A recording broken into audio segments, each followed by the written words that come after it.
सभी भैया बहनों को शुभ संध्या। आज हम लोग हिंदी व्याकरण में स्वर पढ़ेंगे। स्वर की परिभाषा देख लेते हैं।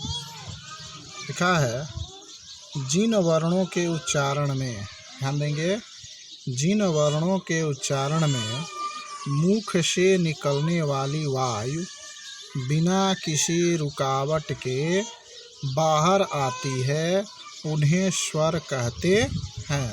ध्यान से देखेंगे एक बार कि जिन वर्णों के उच्चारण में मुख से निकलने वाली वायु बिना किसी रुकावट के बाहर आती है उन्हें स्वर कहते हैं। जैसे अ, आ, ई, उ, ए, ऐ, ओ, औ। इसमें वायु बिना किसी रुकावट के बाहर आती है। लेकिन जब क, ख, ग इत्यादि कहते हैं तो यहाँ पर वायु मुख से निकलने वाली वायु में रुकावट आ रही है, इसे स्वर नहीं कहेंगे। लेकिन जिन वर्णों के उच्चारण में मुख से निकलने वाली वायु बिना किसी रुकावट के बाहर निकले उन्हें स्वर कहा जाता है। अब कुछ लोग अंग्रेजी की ध्वनि आ, जैसे बॉल, कॉल, डॉल इत्यादि आता है, उसमें आ को भी स्वरों में शामिल कर लिया गया है। इस तरह से स्वरों की संख्या 12 हो जाती है, लेकिन मुख्यतः हमको स्वरों की संख्या 11 ही मानना है। और स्वरों की कुछ विशेषताएं होती हैं। सर्वप्रथम इनका प्रयोग स्वतंत्र रूप से किया जाता है। जैसा कि परिभाषा में हमने बताया कि इनके उच्चारण में मुख से निकलने वाली वायु बिना किसी रुकावट के बाहर निकलती है। अब तीसरी विशेषता है कि अ स्वर को छोड़ करके सभी स्वरों के मात्रा चिन्ह होते हैं और अ स्वर प्रत्येक व्यंजन में शामिल होता है, इसीलिए इसका मात्रा चिन्ह नहीं होता है। तो ये स्वरों की कुछ विशेषताएं हो गई। उसके बाद है स्वरों के भेद ये कुछ आधारों पर किया गया है।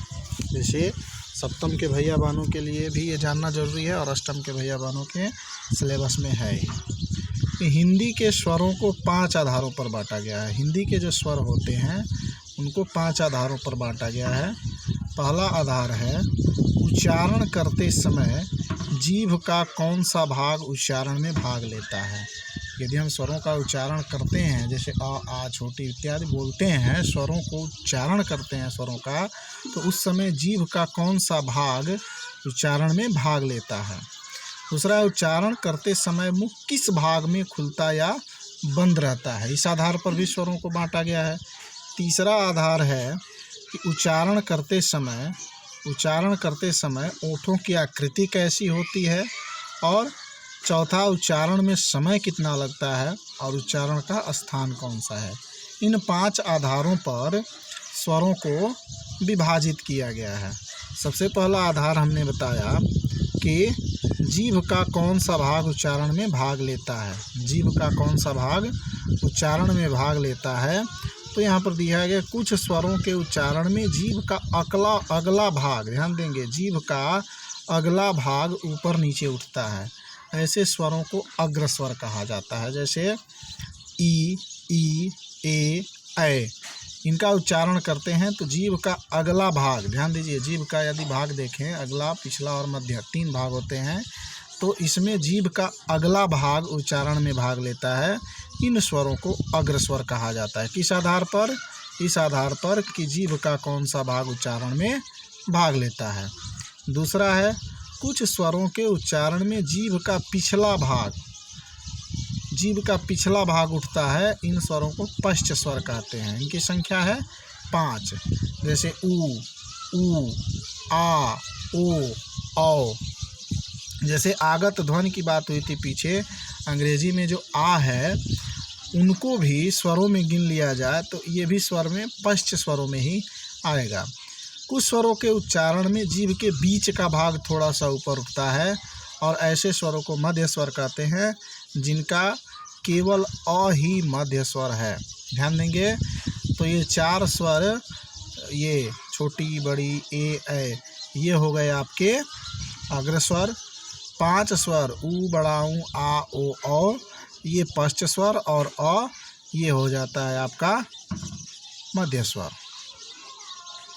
इसके बाद है दूसरा आधार, मुंह के किस भाग में खुलता बंद होता है। जैसे हमने दूसरा यहाँ पर विशेषता बताई, स्वरों के भेद का आधार बताया कि उच्चारण करते समय मुख किस भाग में खुलता या बंद रहता है। तो यहाँ पर उसी आधार पर कुछ स्वर होते हैं कि हिंदी के स्वरों के उच्चारण में मुंह समान मात्रा में खुलता या बंद नहीं होता है। किसी स्वर के उच्चारण में कम खुलता है और किसी के उच्चारण में अधिक खुलता है। मुख के खुलने के आधार पर स्वरों को 4 वर्गों में बांटा गया। ऐसे स्वर जिनके उच्चारण में मुंह सबसे कम खुलता है उसे समृद्ध स्वर। समृद्ध स्वरों की संख्या है 2, बड़ी और बड़ा ऊ। ऐसे स्वर जिनके उच्चारण में मुंह समृद्ध स्वरों से कुछ अधिक खुलता है उसे अर्धसमृद्ध स्वर, जैसे ए और ओ।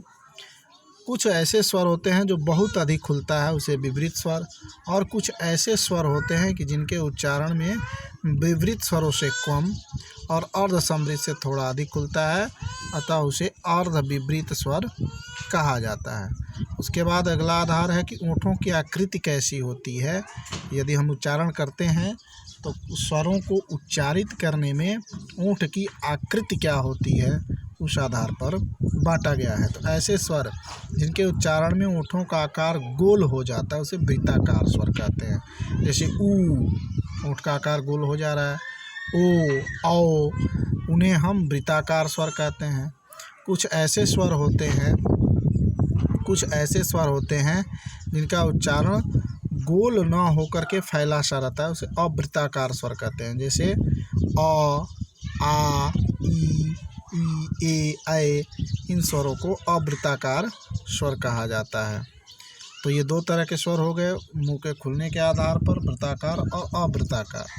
इसके बाद होता है उच्चारण में लगने वाले समय के आधार पर स्वरों का वर्गीकरण, और यही मुख्य स्वरों के भेद का वर्गीकरण माना जाता है कि उच्चारण में लगने वाले समय के आधार पर 3 स्वर होते हैं, ह्रस्व, दीर्घ और प्लुत स्वर, जिनकी चर्चा हम अगले वीडियो में व्यंजन के साथ करेंगे। और उसके बाद है उच्चारण के स्थान के आधार पर, उच्चारण का स्थान क्या है। फिलहाल अभी इतना आप पढ़ेंगे, इसमें जो नहीं समझ में आएगा